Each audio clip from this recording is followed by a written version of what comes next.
అసలు ఉత్తరాంధ్రకి పట్టిన శని ఈ జగన్. మూడు రాజధానులు అన్నాడు. ఉత్తరాంధ్రలో కనీసం ఒక్క ఇటుకన వేసాడా? ఒక్క అభివృద్ధి కార్యక్రమం చేశాడా?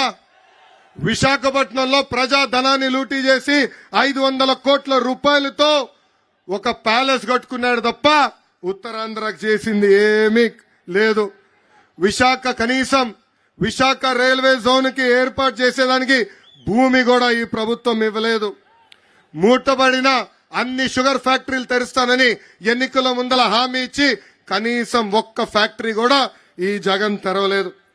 ఇంకా విశాఖ ఉక్కు ఆంధ్రుల హక్కు నినాదంతో ఆనాడు ఆంధ్రులందరూ పోరాడి విశాఖ ఉక్కు తీసుకొచ్చారు. ఇప్పుడు ఏకంగా ఆ విశాఖ ఉక్కుకున్న భూముల్ని కాజేసేదానికి ప్రయత్నిస్తుంది ఈ ప్రభుత్వం. ఇంకా శ్రీకాకుళం జిల్లాకి జగన్ పాదయాత్రలో ప్రత్యేకంగా 60 హామీలు ఇచ్చాడు.